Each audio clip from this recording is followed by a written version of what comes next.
आज के लेक्चर में हम लोग डिस्कस करेंगे displacement in nth second. nth second में किसी मूविंग बॉडी का क्या डिस्प्लेसमेंट होगा। ओके, तो सबसे पहले क्या करते हैं, इस स्टेटमेंट को समझने की कोशिश करते हैं कि इस स्टेटमेंट का क्या लिटरल मीनिंग होता है। उसके बाद हम इस कंसेप्ट को समझने की कोशिश करेंगे। ओके, तो ध्यान से देखिएगा। जैसे क्या है, आपसे कोई पूछेगा कि डिस्प्लेसमेंट, जैसे आपसे कोई पूछेगा displacement in 7th second. Okay, तो जैसे क्या है कि find the displacement of a moving body in 7th second. एक मूविंग बॉडी का 7th सेकेंड में क्या डिस्प्लेसमेंट होगा, इसको हम लोग समझने की कोशिश करते हैं। एक मूविंग बॉडी है तो वो एज्यूम करते हैं पॉइंट ए से स्टार्ट कर रहा है, ठीक है। कब? जब समय 0 है। हम लोग जानते हैं क्या, टाइम एक इंक्रीजिंग फिजिकल क्वांटिटी है। टाइम हमेशा इंक्रीज करता है, ठीक है। तो 0 सेकेंड के बाद फिर 1 सेकेंड होगा, फिर 2 सेकेंड होगा, फिर 3 सेकेंड, फिर 4 सेकेंड, 5 सेकेंड। इस तरह से टाइम कंटिन्यूअसली इंक्रीज करता जाएगा। ओके, तो लेट करते हैं क्या कि जब t इक्वल टू 6 सेकेंड होगा तो बॉडी पॉइंट ए से मूव करते हुए बी तक आ जाएगा। ओके, फिर time t equal to 6 second से फिर 7 सेकेंड होगा, फिर 8 सेकेंड होगा। इस तरह से टाइम कंटिन्यूअसली इंक्रीज करता जाएगा और बॉडी भी कंटिन्यूअसली मूव कर रहा है। तो एज्यूम करते हैं क्या कि जब टाइम t इक्वल टू आपका 7 सेकेंड होगा तो बॉडी पॉइंट बी से मूव करता हुआ सी तक पहुंच जाएगा, ठीक है। ओके, अब ध्यान से देखिएगा। अब इस स्टेटमेंट को हम लोग इस डायग्राम के थ्रू समझने की कोशिश करेंगे कि इस स्टेटमेंट का क्या मतलब होता है। तो ध्यान से देखिएगा, जब टाइम हमारा इंक्रीज करते हुए t इक्वल टू 6 सेकेंड होता है, उस समय बॉडी पॉइंट ए से पॉइंट बी तक आ जाती है। और फिर time t equal to 6 second से 7 सेकेंड होता है तो पॉइंट बॉडी हमारा b से c तक पहुंच जाता है। ओके, तो बोल रहा है क्या कि डिस्प्लेसमेंट इन 7th सेकेंड। तो देखिए इस स्टेटमेंट का क्या मतलब होता है। जब कोई बॉडी 6 सेकेंड से सेकेंड होने में जो 1 सेकेंड का ड्यूरेशन होगा, उसी ड्यूरेशन में जो डिस्प्लेसमेंट कवर करेगी वही डिस्प्लेसमेंट उस बॉडी का 7th सेकेंड का डिस्प्लेसमेंट होता है। ध्यान से सुनिएगा, डिस्प्लेसमेंट इन 7 सेकेंड का मतलब होता है जब कोई moving body t equal to 6 second से t इक्वल टू 7 सेकेंड होने तक में जो डिस्प्लेसमेंट कवर करती है 1 सेकेंड के ड्यूरेशन में, वही डिस्प्लेसमेंट उस मूविंग बॉडी का 7 सेकेंड का डिस्प्लेसमेंट होता है। ओके, समझ में आ गया। तो देखिए, तो जो BC का लेंथ होगा, यही मान लेते हैं BC का लेंथ मान लेते हैं क्या, L है। B से लेकर के C तक का लेंथ है L। तो जो बॉडी का 7 सेकेंड का डिस्प्लेसमेंट होगा वो L मीटर होगा, कूल। तो ध्यान से देखिएगा ये कितना आसान है। तो बोल रहा है क्या, डिस्प्लेसमेंट इन 7th सेकेंड। इसी चीज को दूसरे तरीके से भी आप फाइंड कर सकते हैं। पहले कैसे फाइंड करेंगे, तो t इक्वल टू 0 सेकेंड से t इक्वल टू 7 सेकेंड तक का जो डिस्प्लेसमेंट होगा उसको नोट कर लेंगे। फिर उसी बॉडी का t इक्वल टू 0 सेकेंड से t इक्वल टू 6 सेकेंड तक जो डिस्प्लेसमेंट होगा उसको भी नोट कर लेंगे। और t इक्वल टू 7 सेकेंड के डिस्प्लेसमेंट में t इक्वल टू 6 सेकेंड तक का डिस्प्लेसमेंट जब हम सब्ट्रैक्ट कर देंगे तो हमको ये डिस्प्लेसमेंट मिल जाएगा, और यही तो डिस्प्लेसमेंट 7 सेकेंड का डिस्प्लेसमेंट होगा। तो ध्यान से देखिएगा, अब हम लोग डिस्प्लेसमेंट इन nth सेकेंड का लिटरल मीनिंग समझने की कोशिश करेंगे कि इसका क्या मतलब होता है। तो एक मूविंग बॉडी का डिस्प्लेसमेंट nth सेकेंड में क्या होगा हमको नहीं पता है, लेकिन हमको nth सेकेंड के डिस्प्लेसमेंट का मतलब समझ में आ गया। जब कोई body t equal to n-1 second से t equal to n second के बीच, जब कोई body t equal to n-1 second से t equal to n second के दरमियान जो डिस्प्लेसमेंट कवर करेगी वही उस मूविंग बॉडी का डिस्प्लेसमेंट इन nth सेकेंड होगा। समझ में आ गया? जैसे t इक्वल टू 7 सेकेंड में डिस्प्लेसमेंट क्या होगा, तो t इक्वल टू 6 सेकेंड से t equal to 7 second approach करने में जो 1 सेकेंड का ड्यूरेशन होता है, उसी ड्यूरेशन में मूविंग बॉडी जो भी डिस्प्लेसमेंट कवर करती है वही डिस्प्लेसमेंट उस मूविंग बॉडी का 7 सेकेंड का डिस्प्लेसमेंट होता है। उसी तरह जब आपसे पूछेगा कि डिस्प्लेसमेंट इन nth सेकेंड, तो किसी मूविंग बॉडी का nth सेकेंड का क्या डिस्प्लेसमेंट होगा, तो जब वो मूविंग बॉडी n-1 सेकेंड से t equal to n second को अप्रोच करने में जो 1 सेकेंड का ड्यूरेशन होगा, उसी ड्यूरेशन में वो मूविंग बॉडी जितना भी डिस्प्लेसमेंट कवर करेगी वही डिस्प्लेसमेंट उस मूविंग बॉडी का nth सेकेंड का डिस्प्लेसमेंट होगा। अब ध्यान से देखिएगा, अब हम लोग कि डिस्प्लेसमेंट इन nth सेकेंड, तो किसी मूविंग बॉडी का nth सेकेंड में क्या डिस्प्लेसमेंट होगा उसको कैसे फाइंड करेंगे। तो ध्यान से देखिएगा, आप इसका लिटरल मीनिंग समझ चुके हैं। अब हम लोग इस स्टेटमेंट को समझने की कोशिश करते हैं इस डायग्राम के थ्रू। ओके, तो एज्यूम करते हैं क्या कि एक मूविंग बॉडी है जो पॉइंट ए से मूव करना स्टार्ट करती है और t इक्वल टू, ध्यान से देखिएगा, जैसे क्या होता है फिजिक्स में हम लोग डिस्टेंस, डिस्प्लेसमेंट, इस दोनों फिजिकल क्वांटिटी को हम लोग डिफरेंट सिंबल से डिनोट करते हैं। कोई x से डिनोट करता है, कोई s से डिनोट करता है और कोई r से डिनोट करता है। तो आप डिस्टेंस और डिस्प्लेसमेंट को फिजिक्स में इस 3 सिंबल से आप रिप्रेजेंट कर सकते हैं। कोई L से भी डिनोट करता है। आपका मन के ऊपर डिपेंड करता है कि आप कौन सा सिंबल यूज करते हैं डिस्टेंस और डिस्प्लेसमेंट को डिनोट करने के लिए। ओके, हम यहाँ पर डिस्प्लेसमेंट को S से डिनोट कर रहे हैं, ठीक है।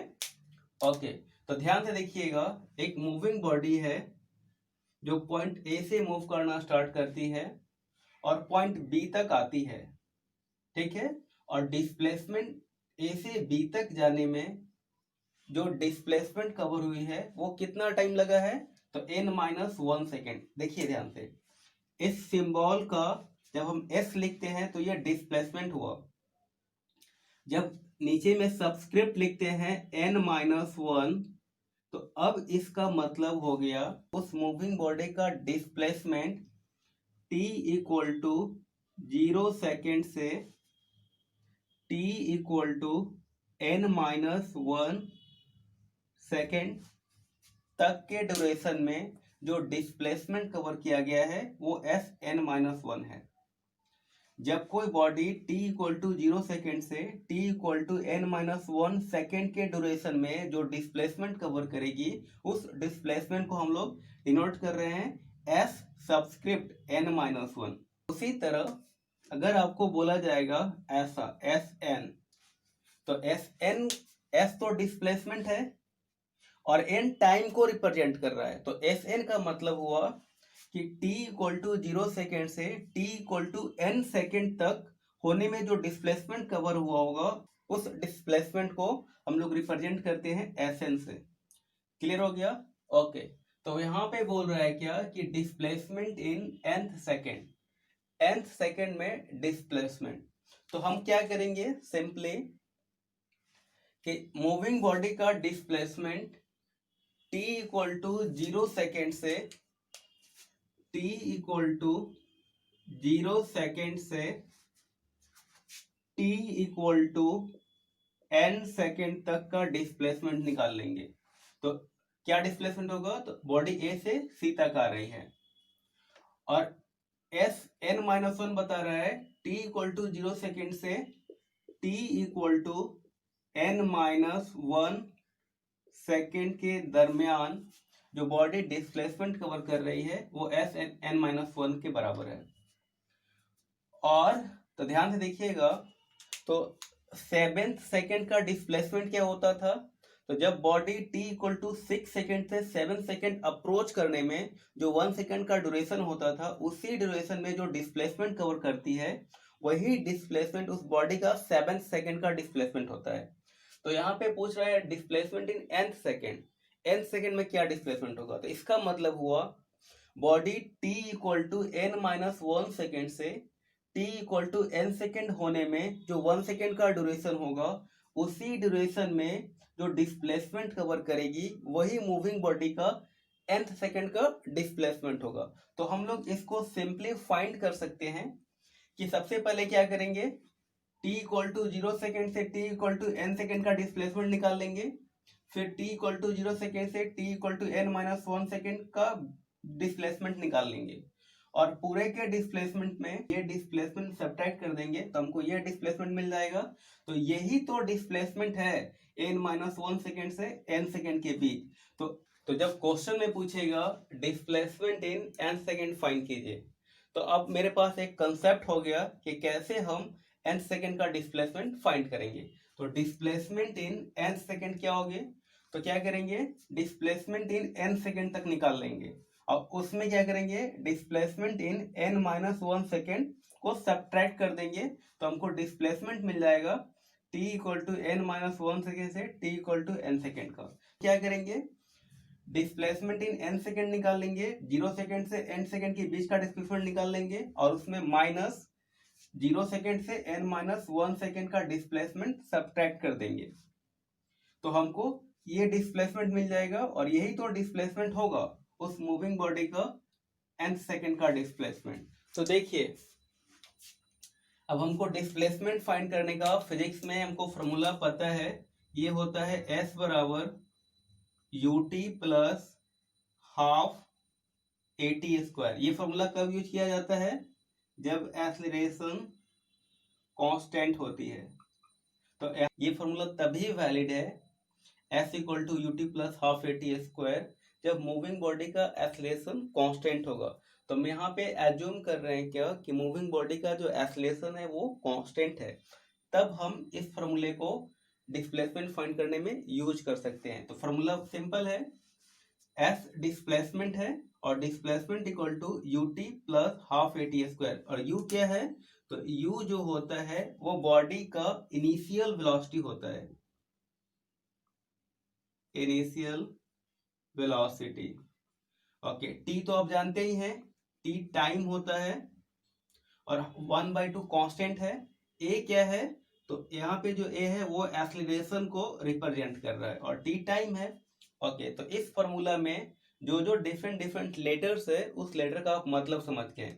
अब क्या करेंगे कि जब हम इस फॉर्मूला को यूज करेंगे, तो इस फॉर्मूला में जो भी लेटर्स है उसके करस्पॉन्डिंग जो वैल्यू दिया हुआ रहेगा, उस वैल्यू को इस लेटर के करस्पॉन्डिंग ही पुट करना होता है।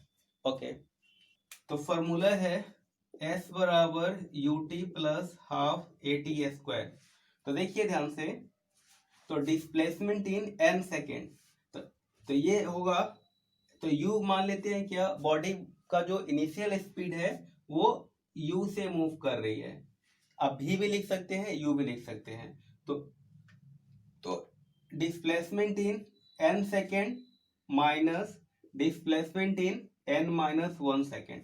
तो ध्यान से देखिएगा, तो ये Sn बता रहा है डिस्प्लेसमेंट इन n सेकेंड, और ये s-1 बता रहा है डिस्प्लेसमेंट इन n-1 सेकेंड। तो फॉर्मूला क्या है, ut plus half at square. तो मान लेते हैं मूविंग बॉडी का जो इनिशियल स्पीड है वो u है, तो u और t, तो t टाइम बता रहा है, तो कितना, कौन से, तो t क्या है, टाइम को बता रहा है।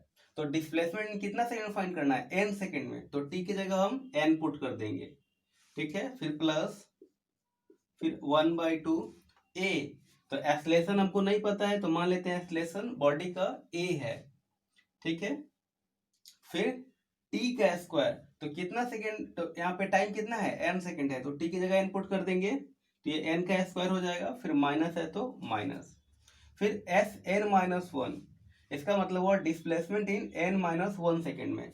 तो अब यहाँ पे जहां फिर इसके लिए डिस्प्लेसमेंट क्या होगी, तो फॉर्मूला यही यूज करेंगे यू टी, तो u और टाइम कितना है, तो यहाँ पे टाइम है n माइनस वन सेकेंड, तो यहाँ पे टाइम की जगह n माइनस वन पुट कर देंगे, फिर प्लस 1/2, फिर a, तो a एक्सलेशन है और टाइम, तो टाइम हमारा n माइनस वन है, तो यहाँ पे t का स्क्वायर है, तो t की जगह n माइनस वन पुट कर देंगे, और t का स्क्वायर है तो n माइनस वन का स्क्वायर।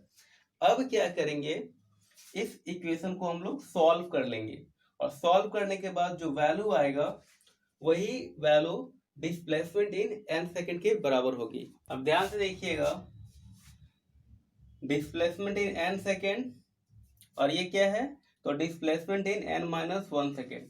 अब इस एक्सप्रेशन को हम लोग सॉल्व कर लेते हैं, और सॉल्व करने के बाद जो वैल्यू आएगा वही value displacement in n second होगी। तो देखिए ये हो जाएगा हमारा un plus half an square, okay, minus, इसको सिंप्लीफाई कर लेते हैं थोड़ा सा, तो ये हो जाएगा un minus u plus half a n।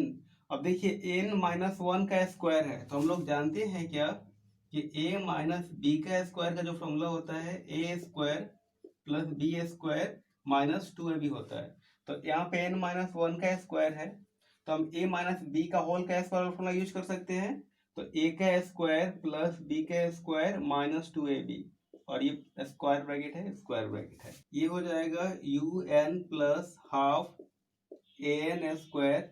अब ध्यान से देखिएगा, स्क्वायर ब्रैकेट के बाहर माइनस साइन है, तो जब स्क्वायर ब्रैकेट हटाएंगे तो ये माइनस साइन स्क्वायर ब्रैकेट के अंदर प्रत्येक टर्म से मल्टीप्लाई करेगा, तो ये हो जाएगा प्लस यूएन है, तो ब्रैकेट हटाएंगे तो माइनस यूएन हो जाएगा, फिर ये माइनस है और ये माइनस है, तो माइनस माइनस प्लस हो जाएगा, प्लस यू, फिर ये प्लस है और ये माइनस है, तो माइनस हाफ, और हाफ ए इसे मल्टीप्लाई करेगा तो ए एन स्क्वायर हो जाएगा, फिर ये माइनस है, फिर यहाँ पे प्लस है, तो लिखेंगे क्या, माइनस हाफ ए वन माइनस 2n। अब क्या करेंगे, अगर माइनस को कॉमन लेते हैं तो ये प्लस हो जाएगा, तो फिर ये आपको ऐसा हो जाएगा 2n माइनस वन। अब क्या करेंगे, जो जो टर्म कैंसिल होगी उसको कैंसिल कर देंगे, तो देखिए प्लस un और ये minus un cancel, plus half A N square minus half A N square, ये भी टर्म कैंसिल हो जाएगा, और कोई टर्म कैंसिल नहीं हो रहा है तो लिखेंगे रिमेनिंग टर्म क्या क्या बच रहा है, तो u प्लस u, फिर ये टर्म बच रहा है half a into 2n minus one. तो यही आपका डिस्प्लेसमेंट इन nth सेकेंड का होगा, ये आपका आंसर हो जाएगा। ये आपका एक फॉर्मूला भी बन गया कि डिस्प्लेसमेंट इन n सेकेंड क्या होगा, तो फॉर्मूला हो गया आपका u plus half a 2n minus one. Okay, तो u क्या है, तो उस मूविंग बॉडी का इनिशियल स्पीड, और a क्या है, तो उस मूविंग बॉडी का एक्सीलरेशन, और n क्या है, तो उस टाइम है, तो 2n माइनस वन, n हमारा टाइम है। तो मान लेते हैं पूछेगा find the displacement of a moving body in 10th second, तो u के इनिशियल स्पीड दिया हुआ रहेगा, इनिशियल स्पीड का वैल्यू पुट कर देंगे, एक्सेलरेशन दिया हुआ रहेगा उसको भी पुट कर देंगे, और कौन से सेकंड पूछ रहा है, तो 10th सेकंड पे, तो n की जगह 10 पुट कर देंगे, तो 10 इंटू टू 20 माइनस वन, तो 20 माइनस वन 19, और फिर इसको सॉल्व कर लेंगे, और सॉल्व करने के बाद जो वैल्यू आएगी वही value displacement in 10th second हो जाएगी। आसान है, गुड।